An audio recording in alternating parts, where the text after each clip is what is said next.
mga pamangkin! This is Tita Kim and welcome to my YouTube channel. Ngayon, mapapakinggan ninyo ang isa sa mga storya mula sa Dear Tita Kim.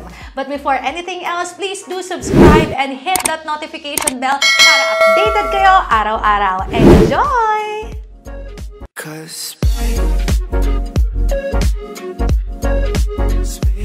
Charmaine po. Charmaine, ang ganda naman ng boses ni Charmaine. Ilang taon ka na, Charmaine?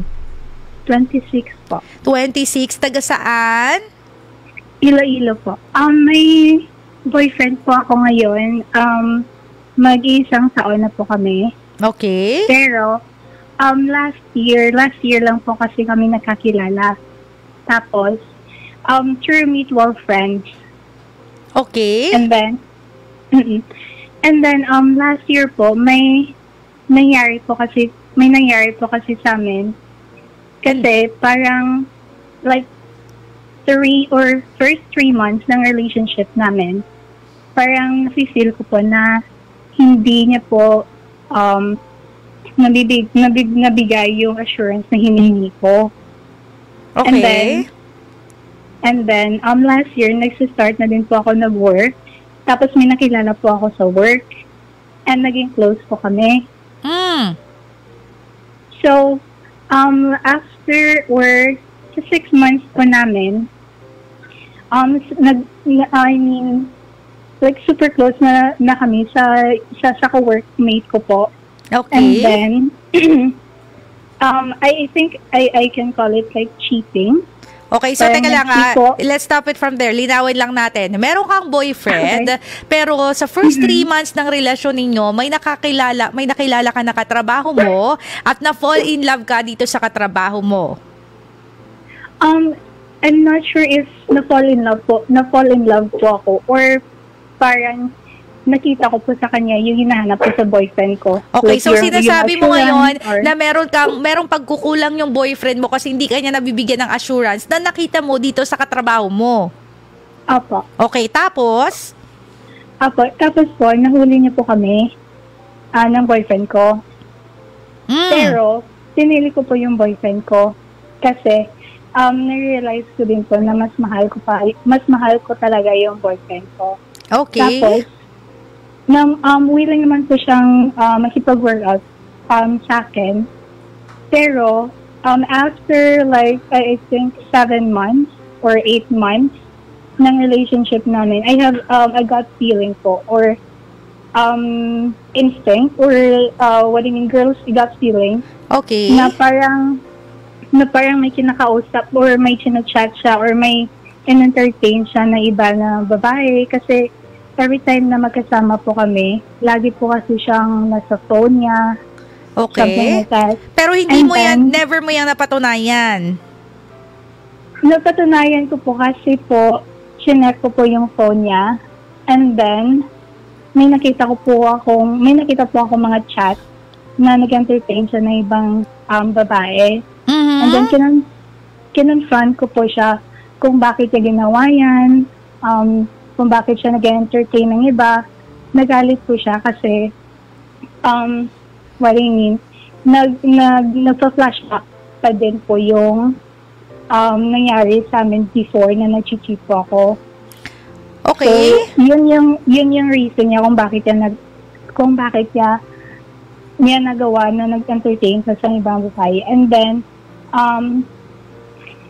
so ngayon, ano na kayo?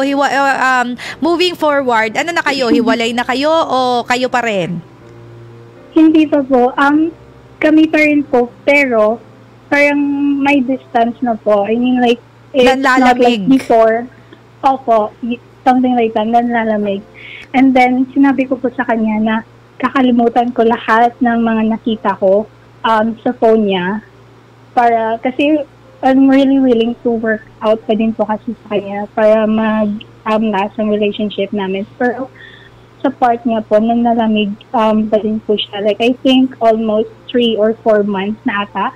Pero may communication pa din po kami. So, ito na lang. I-summarize natin yung relasyon ninyo. Nagkaroon ka ng medyo maliit na cheating issue. Tapos siya rin nagkaroon din ng cheating issue at pareho nyo yung napatunayan. So, in short, pareho kayo nagkasala. Ngayon naman is you're trying to work out the relationship kasi mahal nyo yung isa't isa. Pero, parang feeling mo, ikaw lang ang may gustong mag-workout kasi yung jowa mo nanlalamig pa rin hanggang ngayon. Ganun ba yon? Yes po, pero nakikita pa rin po kami at may communication pa rin po kami. Tapos, ang reason niya po na hindi po madali na ibalik ang lahat. Kasi po sa ginawa ko, na-invade ko po yung privacy niya.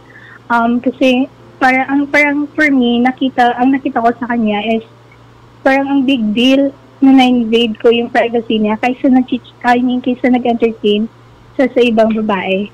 Okay, so parang ito yun, magandang topic yan, no? Parang iniisip niya, mas nasaktan yung boyfriend mo kasi in-invade mo yung privacy niya kesa dun sa thought na nag-cheat siya.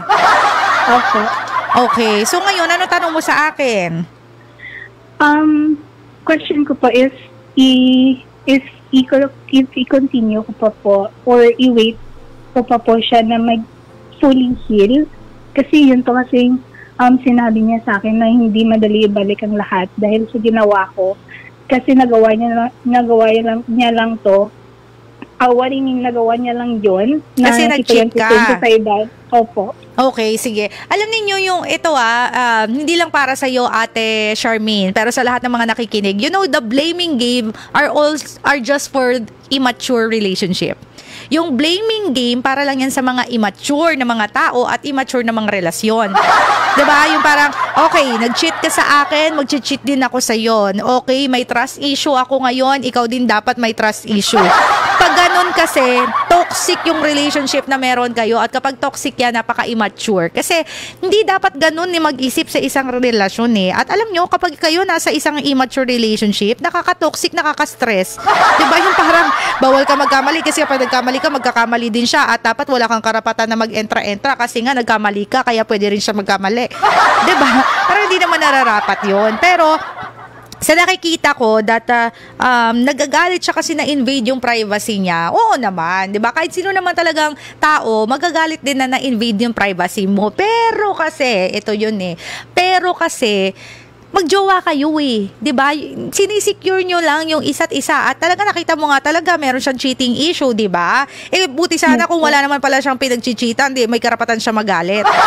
Pero yung nag-cheat ka tapos naiinis ka pa na parang ikaw pa nagpapa-victim, 'di ba? Dahil in-invade yung privacy mo. Eh dapat lang naman talaga kasi kung hindi i-invade ang privacy mo, hindi malalaman ng isang tao na nag-cheat ka talaga.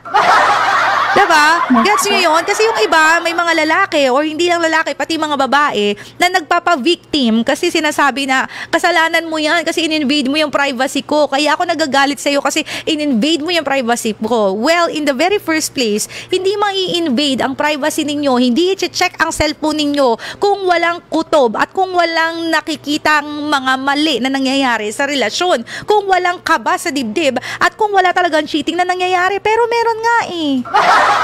Diba? So bakit victim ka na parang ikaw pa ang may kasalanan, ikaw na nga ang cheat? Tingin mo ba kung hindi in-invade ang privacy mo, malalaman na cheater ka? Diba? So, I believe there's nothing wrong with that. Hindi kailangan palakihin ang issue na yon. Magalit ka na in-invade ang privacy mo kung hindi ka nag-cheat at talagang honest ka. Pero kung nag-cheat ka at ikaw ay nangingibang bahay o ng lalaki o ng babae, wala namang karapatan na magsabi na bakit mo in-invade ang privacy mo. Parang kasalanan pa ng isang tao na dapat niyang malaman ng katotohanan. Diba?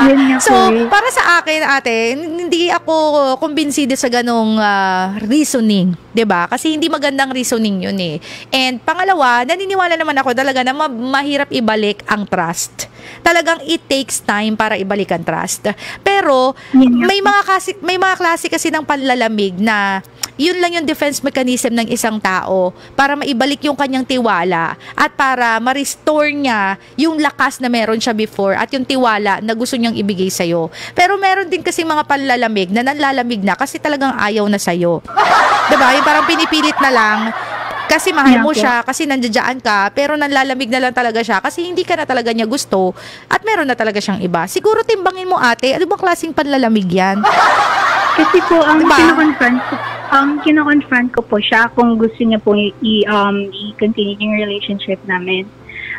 Sinasabi niya lang po sa akin is, yes, gusto niya, pero, like, he needs to work on to himself, and then, sinasabi niya sa akin na maghintay lang ako, I'll just wait for his, like, what I mean is, Oo, parang hintayin mo na maayos ang sarili niya, ganon.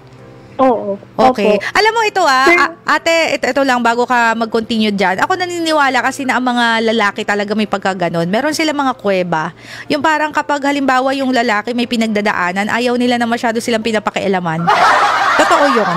Diba? So, binibigyan ko naman siya ng benefit of the doubt na talagang mahal ka nga naman talaga niya siguro. Talagang nahihirapan lang siyang ibalik yung tiwala sa iyo kasi hindi ka naman talaga rin niya sinusukuan. May mga ganon talaga. At saka kasi alam ninyo, ang mga babae, kapag nasaktan, we really express na nasasaktan tayo para mabilis tayo mag-move on. Pero ang mga lalaki kasi, kadalasan, hindi nila na-express na sila ay nasasaktan pero ang tagal nilang mag-move on. Kaya kailangan mo talagang hintayin.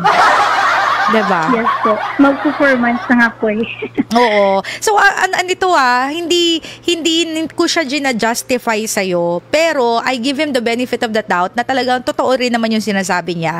Kasi mas mahirap yung proseso sa mga lalaki kasi may natatapakang ego sa kanila eh. Kumbaga tayo mga babae, ibang klase tayo mag-move on. Iba rin yung mga lalaki. Hindi natin yan pwedeng i-compare na dapat ganito ako nag-move on, dapat ganyan ka din mag-move on. Hindi, iba-iba yun eh. Iba-iba yun per tao, lalo na ang lalaki at ang babae. Kasi biologically, iba yung mga nasa genes natin, mga nasa hormones natin, plus iba yung mga breeding sa atin. Iba yung environment na kinalakihan natin. So we cannot say na dapat ganito lang mag-move on, dapat ganito ka din. Hindi eh. Kadalasan yung mga lalaki, mabagal sila mag-move on, malalim sila mag-move on. Hindi sila expressive, pero matagal na panahon ang kinakailangan nila. So siguro sa akin, ate, just give it more time. Kasi baka naman talaga, totoo yung sinasabi niya na bigyan mo lang siya ng oras. And maybe by giving space and time to someone is nagbibigay rin tayo ng chance sa ating relasyon na makarecover, maibalik sa dati ano man yung ating pinagdaanan. Diba?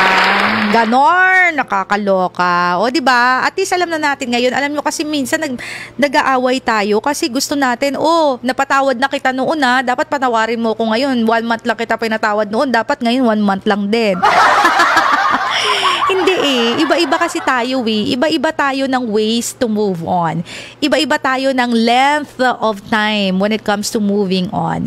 Iba-iba tayo ng ways to cope up when ways to move on. Iba-iba eh. We cannot say na dapat ganito, dapat ganito.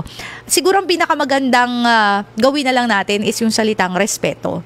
Respeto natin kung gusto ng isang tao ng panahon, kung gusto niya ng distance. Kasi kung mahal natin yung isang tao, ibibigay natin yun sa kanya. Kasi kailangan naman talaga natin yun para ayusin ang ating sarili. So when we go back to the relationship, we're already whole. Hindi na tayo wasak-wasak. Buo na tayo at ready na tayong magtiwala at magmahal. Thank you for watching. Again, don't forget to subscribe dito sa aking YouTube channel and follow me on my social media accounts.